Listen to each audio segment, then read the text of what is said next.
time to this is kind of the first time I'm kind of live streaming my review here, but I'm just gonna go for it. I'm gonna see how it is. I'm a vodka drinker. When it comes to liquor, vodka is easy to go to.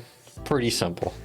There's a lot of good cheap vodka out there, so was looking for some, and I noticed this stuff. Troyka, Troyka, has like a horse logo, stallion.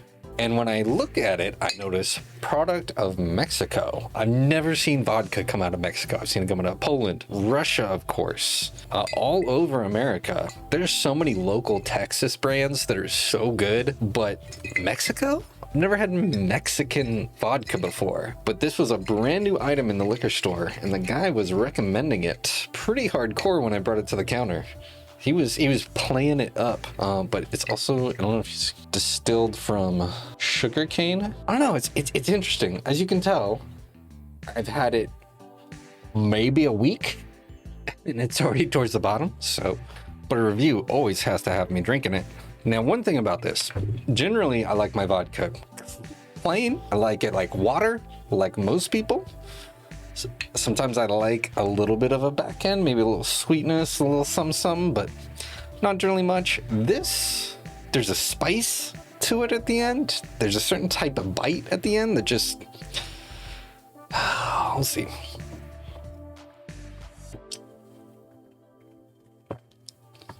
Not my favorite flavor by any means. For somebody that likes a more of a spice at the end, along with sort of that, I don't know what to call it, when vodka kind of has a gross chemically taste at the end, definitely has some of that spiciness. I don't, it's not burning, it's just got a little kick at the end. It's not like an alcohol burn, but I don't normally get that from vodka. This vodka, I don't know, it's at least enough of a jam for me to drink through this handle, but would I recommend it? If you want something different, if you want the low end, this was $15 for this. So if you want the lower rung bottom shelf and you're tired of McCormick, you want something a little bit different, I'd go for this. Otherwise, if you're in that lower bottom, just get McCormick.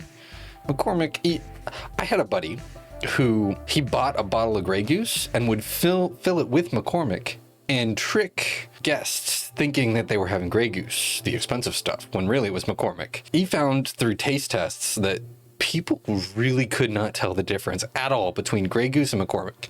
And McCormick is half the price, maybe even less sometimes. So it's like, you might as well. It's not like you're gonna wake up with any less of a hangover with Grey Goose. But my personal go-tos, I go for Enchanted Rock out of, Enchanted Rock in Texas, and then BJ Hooker's from Houston. Those are my two main vodka brands, personally. Those I'll have to end up reviewing at some point. Those are the ones I come back to time and time again. I go for Enchanted Rock. If they don't have Enchanted Rock, BJ Hooker's. They're just solid vodkas. This one, I need to go for the second shot, and then I'll give it a score of whatever to whatever. I mean, it's a review, so, all right.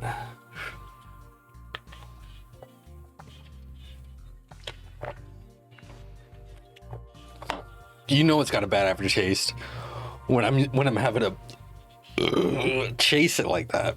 The aftertaste. I don't know what to think of it. I still like getting drunk though, and it will get you there. Oh yeah.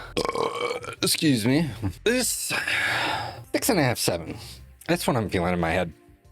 It's nowhere near a perfect vodka. It actually, the aftertaste is pretty gross. So quality-wise, not there, but $14.99 for a handle in this economy could have gone worse. Could have gone way worse. Hey, what up, Jesse? How's it going? My handle of Troyka that's almost gone. This was purchased on Saturday, so a little bit of drinking this past week, just a little. I had 2 shots, but since you joined the chat, I gotta throw a third in.